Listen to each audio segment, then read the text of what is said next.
My name's Alan Moore. I write comics. Remember the 5th of November. I've been thinking lately about you and me, You know, it's funny. about how this is going to end, about who will end up killing who. This reminds me of a joke. All the whores and politicians will look up and shout, "Save us!" And I'll look down and whisper, "No." Hello and welcome to the Alan Moore Cast. I'm your host, Nathan Cabanis, and this week we're taking a look at some of Moore's earliest work for the legendary British comic 2000 AD, specifically a selection of Moore's Future Shock stories. Our guest this episode is a podcaster with numerous shows to his name, including Battle Rap Resume, Live Fast, Die Ugly, Alphabetallica, Waterfall, and Punnit, the competitive wordplay podcast. Most pertinent to this show, he also co-hosted the Watching the Watchmen podcast, in which he broke down each issue of Alan Moore and Dave Gibbons' groundbreaking series. We're very excited to be joined by Tom Kwei. Tom, thank you so much for coming on today, man. Hi, Nathan. Thank you for having me. So great to be here. And I have no connection to Alan Moore. Like, I did do the podcast in 2017, but I'm a huge Alan Moore fan. I'm a huge fan of podcasts. As you've just spelled out, I'm pretty obsessed with the form. I'm a huge fan of podcasters posting about their podcast on a little subreddit and just letting people know. So when I saw your podcast on our Alan Moore, I was so excited that I'm not sure if that was you, but regardless, I saw it on there. I was so excited because I've always wanted to do an Alan Moore podcast myself. And as you know, the peril of being a podcaster, you have so many other ideas for other things that you don't have time for. But these dual passions, Nathan, of mine for podcasting and Alan Moore, they compelled me to get in touch with you and just to be like, let's just talk about something random. Let's talk about Future Shocks, because I just want to talk about Alan Moore. I mean, like yourself and like all our listeners, I absolutely worship this man, and I think he's a genius. I am glad you got in touch. You know, I'm new to the podcasting game myself. I covered comics for years at Screen Rant, but this is all new territory for me, so yeah, I really do appreciate you coming on as a guest. But to start things off, I'd like to hear a little more about how Watching the Watchmen came to be. I went through your series in preparation for this, thoroughly enjoyed it, and yeah, I'd love to hear that story.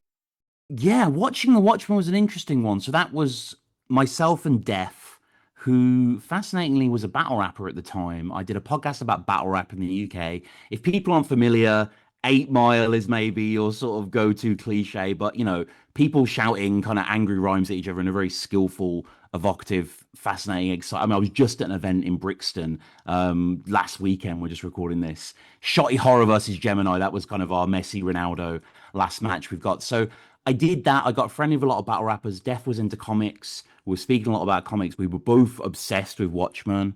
I'm still obsessed with Watchmen. And, you know, I always remember the quote on the back of the edition that I had from Damon Lindelof. And it was like, the most important piece, the greatest piece of pop culture fiction ever made. And it's like a great sort of hyperbolic quote. But I'm like, the older I get, the more I'm like, yeah, kind of, mate. You know, obviously there's other things in that realm. But so always loved that. So we just got together, and I'm a weirdly sort of itemized podcast that I like to review every episode of a TV show or every album of a band or a song or whatever. And, you know, Watchmen is like that perfect LP, right? It's 12 astonishing issues that we didn't really even scratch the surface with the detail, and we went really detailed. I remember we kept using the word juxtapose. It became a running joke on the podcast. It was like, we're still, but, you know, That's what Watchmen does. yeah, exactly. Everything is a juxtaposition of everything else. And that's, you know, one of the reasons why it's so incredible. And so, yeah, we did that. And I'll urge people selfishly on here to check that out. That's, again, it's almost 10 years old. I was quite early in my podcast career back then. And then we did actually come back because this was unplanned, but Jeff Johns' Doomsday Clock, which I don't remember too much about, but this is obviously the sort of quote-unquote official Watchmen sequel that happened that was terrible by my mind. I haven't gone back. No offense to that, but I'm not really into like big event sort of, you know, and again, you're hearing like the history of like, you know, the Mothman and Hudded. It's a little, you know, whatever. So, but yeah, I guess that's a long way of saying that Watching the Watchmen is out there. if people are craving an issue by issue deep dive. Well, another of the things we do here to warm up is to get everyone's personal Alan Moore story. So, for you, Tom, what was your first encounter with the work of Alan Moore? I have been thinking about this long and hard, actually. I knew you were going to ask this question. And it's really uncovered some memories for me, actually. And I realized that I came in probably a way Alan Moore would hate, that being through his filmed adaptations. So I was born in 92. When were you born, actually, Nathan? I don't think I know that. So, I am the same age as Watchmen. I was born in 86. Okay, 86. So, I didn't grow up with Alan Moore in any sort of way. I didn't have the cool, well, I did have a cool older cousin, but he didn't turn me on to Alan Moore. And my first experience was I looked up this date. So, October 17th, 2003, in the United Kingdom, was the release of Sean Connery's last hurrah on screen, the League of Extraordinary Gentlemen film, which I need to go back to. I'm obsessed with the League, definitely one of my favorite Alan Moore IPs there. But this was the start of year 7 for me at school. So this is my first start of, I just started in September. I made all these new friends, and me and a new friend, Joe Parkin, we're still friends now. We went to the cinema and we just saw what was ever on. It's this action film. It's this, we don't really know what it is, right? Van Helsing's kind of in there. It's not been critically well received, but that was when I became aware. And I remember being in Waterstones, which is like our bookshop over here, and seeing the actual League of Extraordinary Gentlemen out there and being like, okay, this is a thing. I'm aware of this guy as a comic book a creator. And then going forward to V for Vendetta, which is March 2006, those masks had a big place in kind of rebellion culture, even if you didn't know more. And particularly here in Birmingham, where I still live, Scientology has a massive presence. This is where Tom Cruise visits. There's curry houses that he always, is always in the premises of. So there were lots of masks over there. So I was kind of aware of more, learning more about comic books. And then I think, it's cliche really, but it was Watchmen. I was a spoiled little kid in the mid 2000s. My parents were kind enough to take me to Florida, Disneyland holiday, classic British thing. And I remember being in Barnes and Noble, and they had this big table. I remember this vividly, big table, all these classic graphic novels, right? Your Mouse and your Dark Knight, and there's Watchmen. There's the blood drop on the yellow. I didn't really even register. Obviously, you don't quite know what it is before you dive in. And it was from there, really, Nathan. I feel like I didn't understand half of it. I feel like I was like, but I just sort of powered through it and really enjoyed it.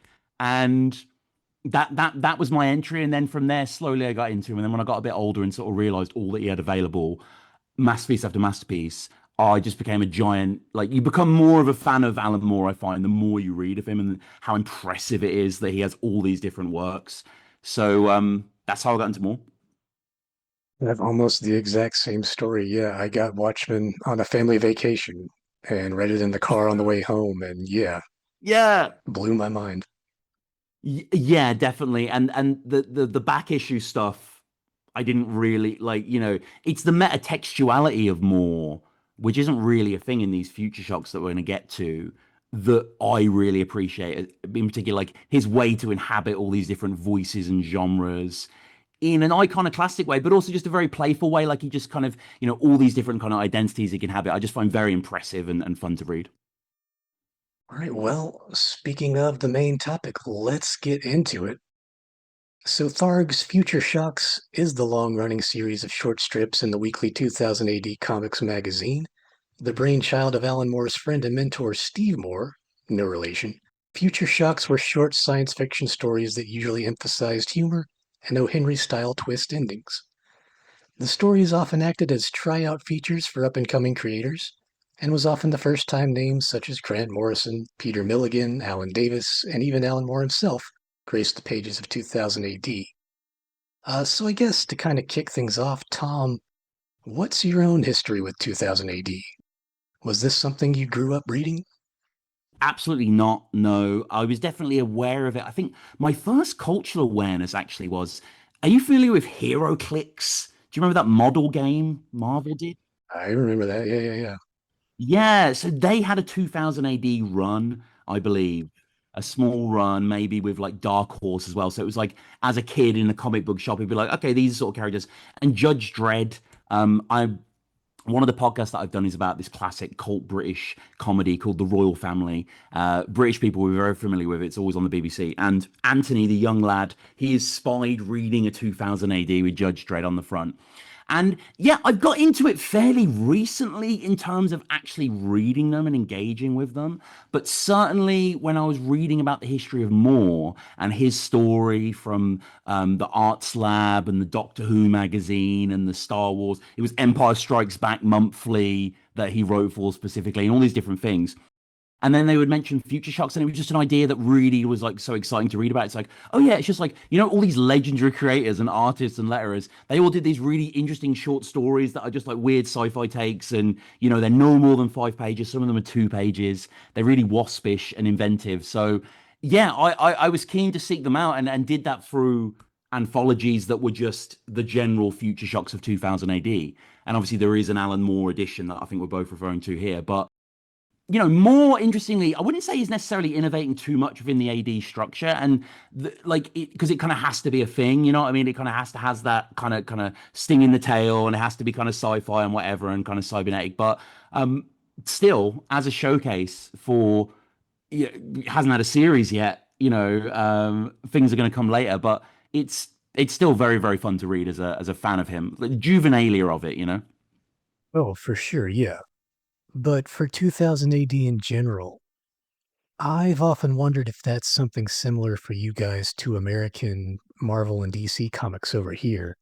It was something that every kid read in years past, but these days mainly appeals to an ever-aging demographic.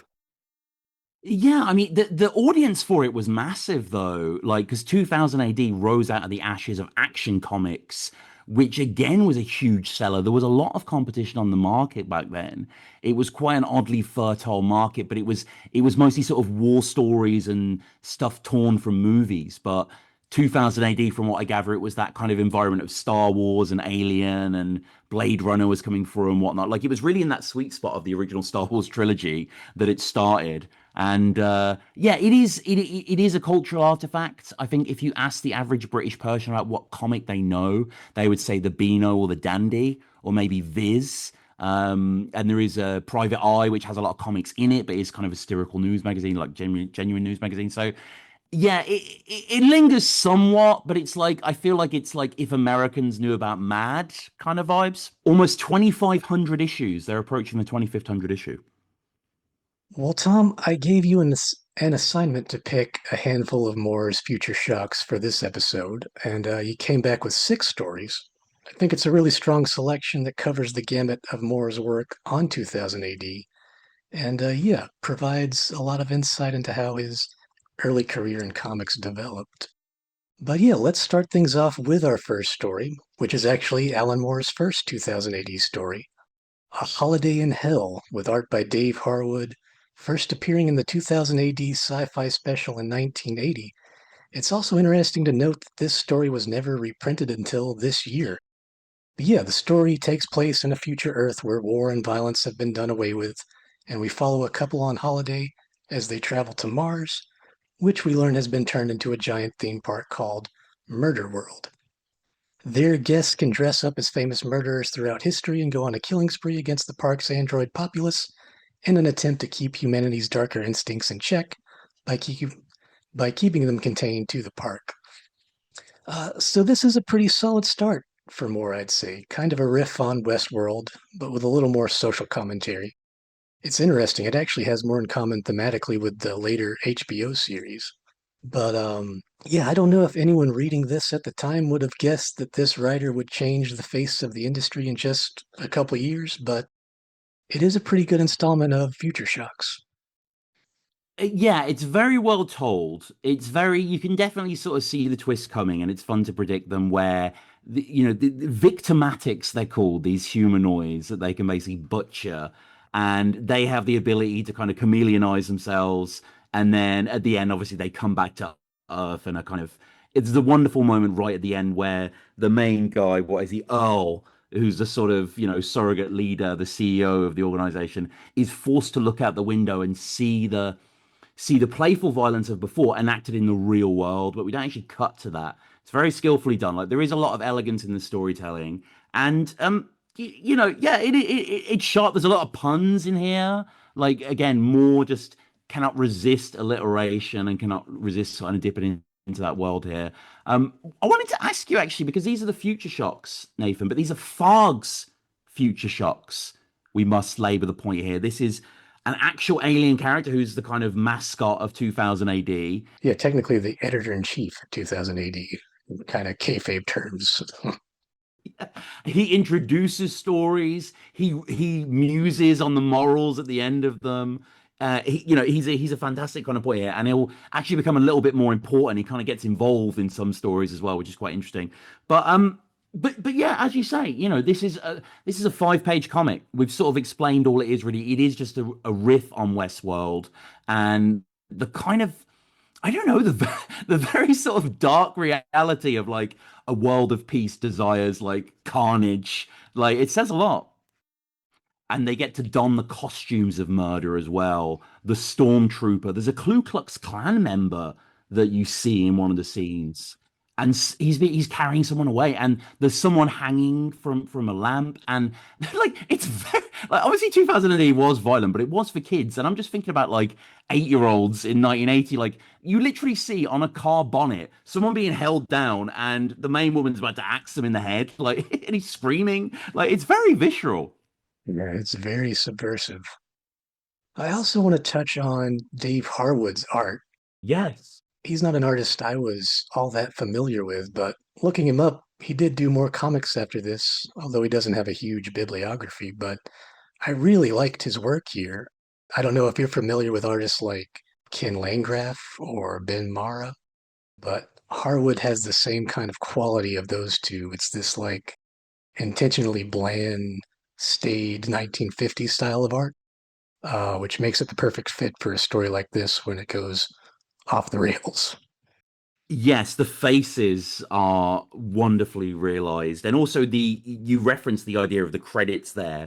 And of course, we should say another house style thing at 2000 AD, which was groundbreaking, is the credit card. So we do see here the script robot is Alan Moore, the art robot is Dave Harwood, and the lettering robot is Tom Frame. And again, just the sort of the cohesive world that they were building very subtly there, really well realized. I appreciate it a lot. It's a really nice package, and it does give you this idea that, like, yeah, this magazine maybe was zapped from outer space, and we're now just reading it on Earth. I was looking on eBay this morning actually about old 2000 ADs because I would love to own a few original Future Shocks and maybe just frame them or whatever. And it's the quality of the paper is so bad. Like even the ones that are in mint condition, it was just on very rough, course. Like this ain't bad boarded. It's maybe one step above toilet paper. Literally, it was weekly though, so I sort of get it. Like, it was a rag back in the day, but yeah, wanted to start with Holiday in Hell. It kind of says what's on the tin really, but again, kind of the poise of more here, and there's a lot of artistry in what is kind of a cliched riff on Westworld, but a very good one. All right, well, let's move on to our next story. Probably one of the more famous ones, The Regrettable Ruse of Rocket Red Glare, featuring artwork by Mike White, first appearing in Prague 234 in 1981. The story catches up with intergalactic hero Rocket Red Glare, who, in his prime, repelled several alien invasions of Earth. Now he's a washed-up 50-something with a gut, trying to squeeze into his old suit for a cheap appearance at a local shopping mall. Desperate to recapture his glory days, Rocket makes a deal with his old archenemy Loomis Logar to stage a false invasion of Earth, so that Rocket can save the day once more. Unfortunately, Logar uses the opportunity to finally get revenge on the aging hero, killing him and raising Earth in the process. So this is more recognizably Alan Moore, right? This is the type of story that he would build his entire career upon, bringing that postmodern touch to very well-known and established genre tropes and characters. We meet this aging Flash Gordon-style hero who is now well past his prime. He married his Dale Arden, and now she's just a nagging wife. But yeah, it's bringing the real world into the realm of fantasy and adventure, and for more, it wound up being a rather rich vein that he would mine again and again. Yeah, it's arguably the most Alan Moore future shock, dare I say, in terms of sort of what you would anticipate, because it's that kind of superhero deconstructionalist. Again, I don't think there were many superhero really motifs in 2000 AD as a rule, but I think kind of flogging this horse makes sense. But yeah, an absolutely outstanding story, and just kind of I just the detail on Red Glare about the sort of company they have and the publicist urgent to get married, and she always wanted to marry the villain, and bubblegum cards of what been keeping them aloft, and it's him meeting what is it, the hunchbacks of Hades and all this sort of stuff. Like, delight that more takes in this. But the end is actually shocking. Like, when I actually first revisited this, like, it's wonderfully done, because you see that it reminds me a little bit of Watchmen, actually, in a kind of false disaster causes the world to kind of unite, at least for a moment. The final reveal of the hands coming down out of the ship, which feels just like wonderfully over the top, crushing Red Glare and sealing doom for the whole planet, is exquisite, really. And the final panel of the villain with the jade heart, just saying that he's kept the grudge for 30 years. It's brilliant. Yeah, I mean, this is something that came up again and again reading through these stories is Moore is really adept at building a whole world in like, I don't know, 4 or 5, 6 pages. It's really impressive. Yeah, and what did you think of his Red Glare's interaction with that young boy when he gets him to punch him in the stomach? It's great. I mean, the whole thing is a parody, but played with more of a straight face. One of the biggest influences on Moore was the old Mad Magazine strip Super Duper Man by Harvey Kurtzman and Wally Wood. It was one of the first real places where the tropes and the silliness of superhero comics were satirized, and that story in particular really sets the tone for where Mad Magazine would go later on. But Moore always said that the early part of his career was just trying to do Super Duper Man, but played more seriously. And you definitely feel that influence here with this story.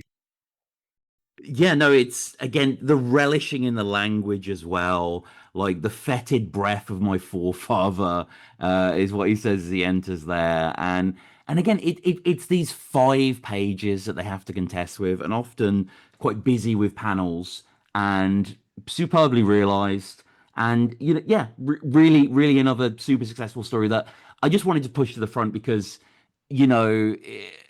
To be honest with you, I was thinking of Tom Strong. I listened to your episode on Tom Strong recently, and Tom Strong feels like a Future Shock kind of writ large. It's kind of a twisty sci-fi tale and kind of exploring that kind of element in there. And Red Glare is sort of a failed kind of variant on Strong, but it definitely was redolent of that as well. But yeah, I love this one.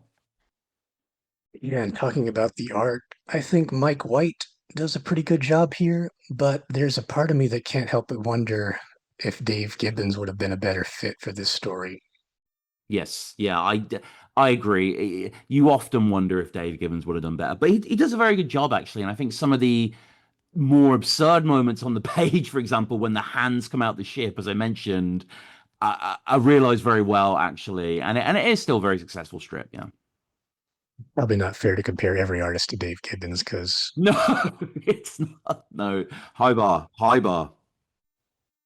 next we have a pair of complementary stories. A Cautionary Fable with art by Paul Neary, first appearing in Prague 240 in 1981, and The Lethal Laziness of Lobelia Loam with art by Raphael Beluda Vidal in Prague 323 from 1983. So both of these stories go rather well together as they take the form of children's stories with a moral at the end. A Cautionary Fable is all about young Timothy Tate, who can't control his appetite and proceeds to eat everything in sight, including a pair of alien visitors that cause the young boy to grow to King Kong's size. The Lethal Laziness of Lobelia Loam follows the titular character, whose slovenly lifestyle catches up with her when she tries to make use of a device invented by her scientist father, a portal that seemingly gets rid of everything thrown into it. Unfortunately for Lobelia, everything she puts into the portal was sent to the same place in 1994, which winds up drowning her when she arrives at that future point in time. So these are pretty fun stories in their own right. I especially liked Lobelia Loam, but when it comes to what inspired Moore to write them, I believe his daughters would have still been pretty young when he was writing these, so So you can only imagine he was drowning in nursery rhymes and other children's stories at the time. And I can see how he'd get different ideas to play around in that mode and have a little bit of fun. Yeah, I picked these two together because they're both exactly the same structurally in the sense that they are all single images with an AABB rhyme scheme underneath. Like, for example, as if afflicted by a curse, his appetite grew more diverse. Despite his parents' frosty stares, he'd often gnaw through legs of chairs.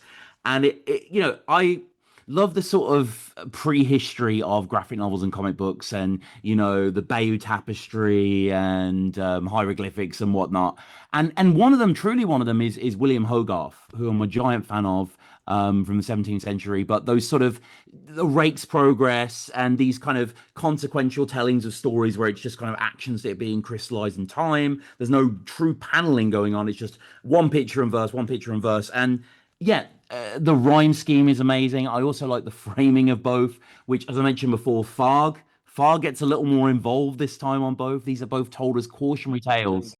Yeah, he's the narrator, technically. Yeah, he is actually. It's his verse, I guess, that he's saying. Yeah, he's trying to kind of deal with his nephews basically that are larping about. So, but yeah, a different side of Moore here, really, and great to see him kind of stretch his wings in what is ultimately quite confined kind of space.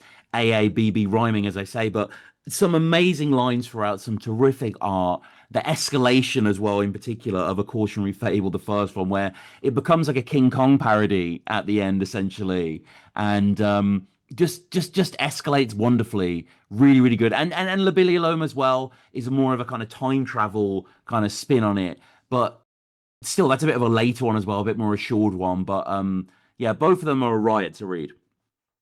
Yeah, even though it's used as a joke, the Lobelia Loam story does highlight one of Alan Moore's chief preoccupations, and that's time being simultaneous. It's going to come up again when we look at the Dr. Dibworthy story, but this is probably the thing that's the most overriding theme in all of his work, from Watchmen to From Hell to Jerusalem.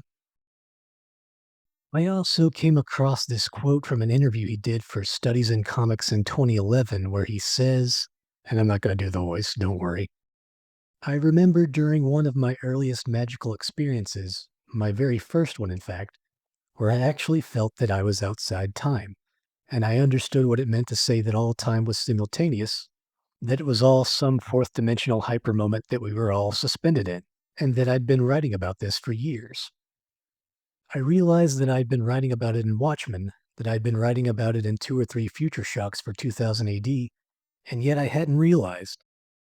If time is as I think it is, a solid that actually has no arrow, other than the arrow of the orientation of human consciousness, then it makes sense.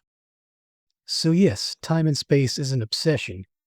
Pictures are space, the words are time. So comics is a particularly useful medium for talking about these things, but back in the beginning it was an intuitive understanding, rather than some grand plan. Isn't that incredible? It's such a kind of tempting thing for comic book writers, especially time travel. It's one of those things everyone likes to dabble in, but yeah, that is. I like that he references the 2000 AD stories as being part of his canon as well early on, because I mean they are absolutely expert and amazing. But yeah, no, that's that. These. I guess it's interesting, isn't it? Because it shows you the preoccupation with time travel. I mean, the first one's just about a fat kid, and the second one's about this awful woman who travels through time and she throws stuff into this garbage. So yeah, it is just an ever flowing constant, isn't it? Like many writers.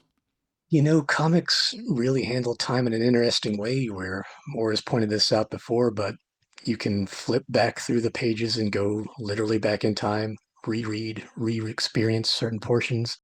And I would say even like, I love going through the 50-cent bin in my local shop and picking up old comics because that's kind of like traveling through time then because you're seeing all the old ads, reading the editorials, reading the letters page, you can get zapped back to 1983 or 1986 or any point in history. I mean, just it doesn't need to be myself, but a recommendation for a future episode would be Alan Moore's letter pages because they are absolutely exquisite. and I experienced them firsthand through 1963, which I'm pretty sure is like Moore's only major work that hasn't been collected in a paperback or a hardcover, which is an amazing series. But yeah, there I picked those up from just Gosh Comics in central London, and being when you get the sort of Watchmen graphic novel on the family holiday in the back of the car, you don't get the letters page, right? So there's always more layers. Well, let's move on to our next story. It's probably another one of the more famous stories from this period, The Wages of Sin, featuring artwork by Brian Talbot from Prague 257 in 1982. This story follows the recently laid off Stig Rudderblug, who decides to answer a classified ad for the famous villain's training school, where he then undergoes rigorous training to become a full-time supervillain. So this story is hilarious. I think this is Alan Moore at his very best. So many funny little details throughout, like the moment where all the applicants have to steal candy from babies. Love that. Yeah. And one of them has a black eye afterwards. Like they didn't manage it. It's great. It's great stuff. But yeah, I think that's something that often got lost in translation when you look at the work that especially was inspired by Moore. It's missing that humor and that wit. I mean, even though things like Watchmen and V for Vendetta are quite grim and serious, there's still this deft touch in the way they're handled. And I think that's what a lot of the imitators missed completely. Yes, indeed. And one of my favorite bits about Moore's writing in general is he'll get underneath the skin of a trope or an established way of thinking culturally and just push it to its most imaginative degree. Because the idea of there being this sort of super villain school, space villain school is funny, but for him to just really think about it and be like, oh, there's a class of when you're being lowered into molten acid, like how to curse your enemies, and we're going to rename everyone and refashion everyone, and you've got to be disfigured, and I think he realizes ideas to a degree that few others do. So yeah, I had to include this one, really an absolute riot, and I appreciate that it sort of breaks the fourth wall right at the end, where the hapless protagonist has actually became somewhat evil, does actually like it, and Fogg invites you to join, and there's actually a cutout coupon that I don't think Royal Mail would recognize.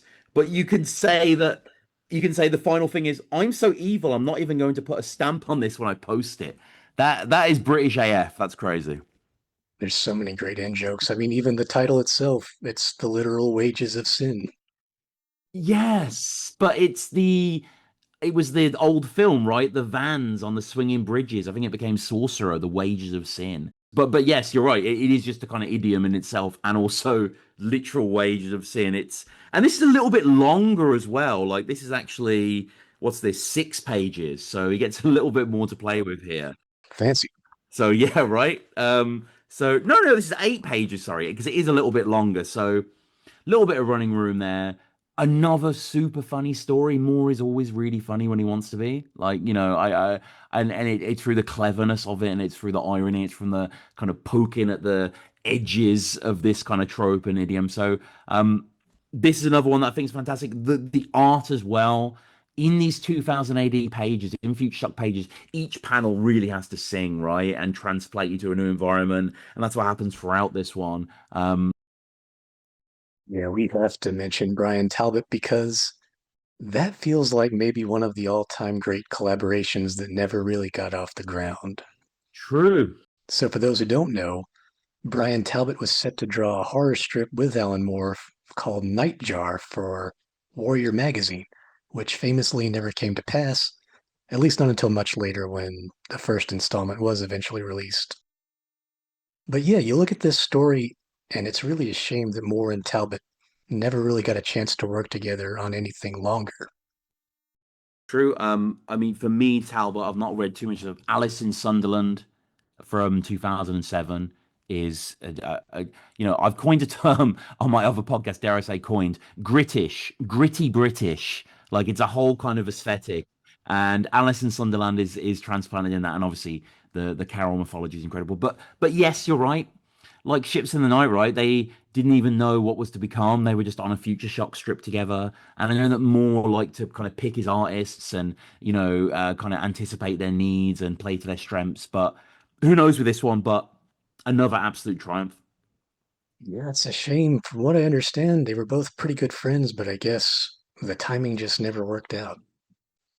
All right, well, finally, we have The Disturbing Digestions of Dr. Dibworthy with art by Dave Gibbons from Prague 273 in 1982. This story concerns our titular character playing with a piece of folded paper one evening when there's a knock at the door.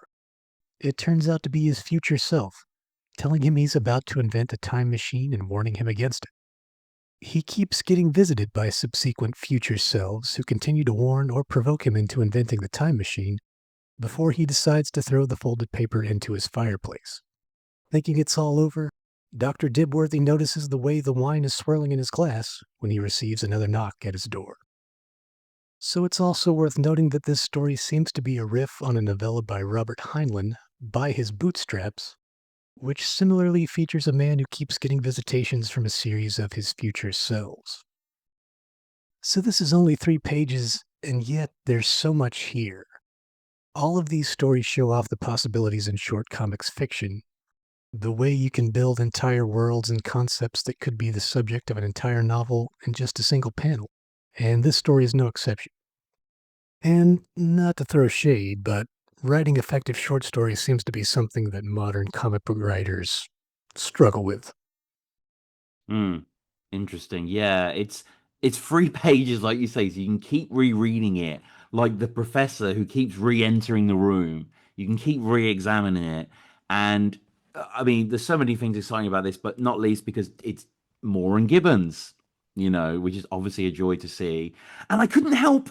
I don't know whether I just read too much Watchmen, but I forget the name of the character, but the Rorschach's therapist who like sort of ruins his life, and I get this vibe with this. It's like it's someone consulting paper in dark shadows, and there's a lot of kind of close-ups of shocked kind of. I'm not saying it's directly related, but it was reminiscent of that. But yeah, a super incredible story, and just kind of something that shows the ability of comics to communicate something that film and traditional media can't. Like this wouldn't look good in CG, it'd look kind of weird, but like as a comic, seeing the identical professors all engaging is actually super engaging in itself. So yeah, love this one. Again, more is I wouldn't he's an extravagant writer in terms of his writing and his plotting, but I'd say he's quite brief, really. Like stuff doesn't run too long, like obviously From Hell and stuff, but it's normally issue based. He doesn't kind of go too much on. But confining a man like that to 3 pages to write a time travel story that really gets you thinking is an incredible feat. Yeah, ironically, short fiction allows you to be expansive with your ideas in that way. It's like the Rocket Red Glare story. You can literally end the world and that's it. I mean, even here, there's so many ideas. One of the future selves describes a transtemporal war, and that could be an entire series in its own right. No, it's so true. It's so true. But it just everything is with more so much. I always pour over the language because everything feels wrought and thought about, and kind of there's no kind of fat on there, and it's just beautifully delivered. So, but yeah, you're right. I mean, this is what do you think of the ending as well? So he's trying to change history, but it can't be changed, or Yeah, that was my read on it, or that things are set in stone, and even if you try to change it, it's still going to happen. yeah, so he's throwing away the paper, so therefore the reality of where the paper exists and the door knocks doesn't exist. But more seems to be suggesting that unfortunately is a fool's errand, and it will continue in whatever form, And he's holding something else, isn't he? He's holding, yeah, the glass of wine, or the glass of port. So is that what he would have picked up next? Yeah, I assume he sees the way it swirls around in the glass, so I guess he's getting the same idea. It's kind of like we are who we are, and we're going to do what we're going to do. So Dr. Dibworthy, being this great scientific inventor, he's going to come up with a time travel machine no matter what. Well, there is a second Dibworthy story which you have mentioned on. You mentioned that on the podcast. One of your guests brought that up. Yeah, I believe Paul Jenkins listed that as his first Alan Moore story. But yeah, that's a similar one to Lobelia Loam, where it's a portal where he keeps getting rid of things and then eventually winds up wiping out everything. Yeah, and but he doesn't realize that history is changing around him, and statues of leaders and dress and whatnot. And then yeah, like you say, the end is beautiful, amazing, where the box, the caption itself just disintegrates into white, and he says nothing happened today, and then it ends or something like that. Well, we talked about him before, but yeah, Moore and Gibbons, man, they were just made for each other, and you can see it right away. This wasn't the first story they did. They did a few Future Shocks before this, but Gibbons brings that verisimilitude. He's able to really ground these stories in a sense of reality that just really complements what Moore's trying to do. And it's a shame that the two of them had something of a falling out because, like I said before, it just seems like they were meant to work together. I mentioned before that when you look at A Holiday in Hell, I'm not sure you'd guess that this is a writer who's going to change the comics industry, but I think you look at this story and yeah, you can see right away these two are going places. Yeah, no, match made in. I have actually met Dave Gibbons. Oh, really? Oh, wow. Yeah, very briefly. I didn't. So it was at Birmingham Comic Con, which now is in a giant exhibition hall like you Americans have, but back then was just in like a hotel lobby. This was like 2011 or something. I just said hello to him. I didn't have anything to get signed, but my friend had a McDonald's cup. And Dave happily signed it and he drew a Rorschach on the cup, like a really cool little, and I don't know if my friend still got that cup. I hope he does. But That's a one of a kind item. yeah, for sure. And I mean, if we're plugging more Watchmen stuff, you mentioned watching the Watchmen before. Me and Def did one interview. We interviewed the third guy in Watchmen, John Higgins, the colorist. We spoke to him. So I think that's kind of a bit of a people have not really heard that interview, but if people want to go back and check that out, that was like an hour-long interview. We went all the way through Watchmen, but yeah, I mean, just to conclude, really, it's we could go forever on these, right? You could cover every one. I think there's like 32 Future Shocks that he did from 1981 to 1983. But there's also like Abelard Snard stuff and like Time Twisters, which was another sort of type of Future Shock, but it was only about time travel. Even though a lot of Future Shocks are about time travel, but regardless, they're all good. And Alan Moore wrote a lot of those. But yeah, he wrote about 30 or so. This was very early in the career. This was pre Swamp Thing. This was Halo Jones taking off, this was various things. But really, all of them are such an intriguing insight into how great he was even back then. Yeah, I'd even expand from there and say that 2000 AD was just this incredible boot camp for all these writers and artists. They were really cutting their teeth on these short little comics that came out weekly, and you see the results of going through that grind. Alan Moore may have been the first and the most prominent, but so many of those guys came to America and wound up changing comics forever. I mean, they don't call it the British invasion for nothing. It's really amazing stuff. No, it is. It is like it's so fascinating to see, and I think a lot of them did abandon ship because the deals weren't great at 2000 AD, and Vertigo was a much more interesting prospect, and we know where Moore went, and Gaiman and everyone else. But it's yeah, I love this sort of stuff. Like I'm a big music fan, and I like going back to the early records. I like hearing the rough before they became who they became kind of thing. Like I like kind of detecting that. And more, as I say, was quality from the off. And these are such a great read. And especially you were speaking about time travel before, which is something that I think of a lot with like culture and engaging with culture. And it's like these are just pristine early 1980s 5-page sci-fi British storytelling. Like this is very pure stuff, very brilliant stuff, and definitely worth going back over. Well, Tom, I think that will do it.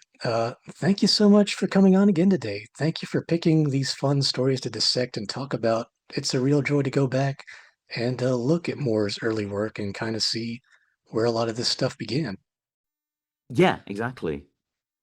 Well, before you go, is there anything you would like to plug? There is actually. So as you say, I do a lot of podcasts. I'm not going to name check them all, just one. So what most of my attention's preoccupied with at the moment is Punnit, which is a game show that I created. It's a wordplay game show. I have three guests on. They have to kind of come up with puns for categories. It's all about competitive wordplay. It's a lot of fun actually. Lots of clips on Instagram, search Punnit, Punnit. So yeah, I'm just recording a lot of episodes of that. I'm also aiming to do more specialist episodes. So I want to focus on Sopranos and The Wire and things people need to know. And I definitely am going to do an Alan Moore episode. I'm definitely, because there's so many properties, and we haven't really had time to go into everything, but it's like Promethea, I'm obsessed with, Top 10, Providence, League from Hell. Like, it is breathtaking how many works this man has put out. Like, it really is stunning. Like I think he's one of the greatest writers of modern times, like unquestionably. But so yeah, so Punnit, little detour there to praise Alan Moore. But Punnit is my wordplay game show podcast. Always looking for guests. Lots of clips out there. Check it out. People seem to dig it. It's a really fun show. I've been watching this last week or so. Yeah, I think you might have the next Jeopardy on your hands.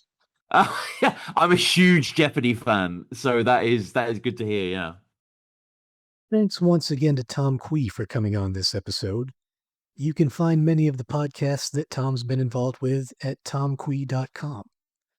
Given that this is the Alan Moore-cast, I also highly recommend checking out his Watching the Watchmen series on YouTube, as it's a fairly definitive look at all 12 issues. Next week, we're going from the beginning of Moore's career to one of his most recent works, as we'll be joined by Bleeding Cool's Rich Johnston to talk about The Great Win, the first novel in Moore's Long London series. This is the first piece of Moore's prose fiction we'll be covering here on the Alan Moore-cast, so I'm pretty excited to dig into this one. Until then, please do subscribe to the Alan Moore-cast on your podcast app of choice so you don't miss any upcoming episodes. The Alan Moore-cast is also available on YouTube at the dedicated Alan Moore-cast channel, so you can also check us out there if you're so inclined. And if you could leave a rating and drop a review, I'd greatly appreciate it. You can find us online at Instagram at the Alan Moore-cast for updates and announcements regarding future episodes. And that should do it for this week. Thanks to Michael Fluke for the theme music, and thank you for listening. Until next time, praise Glycon.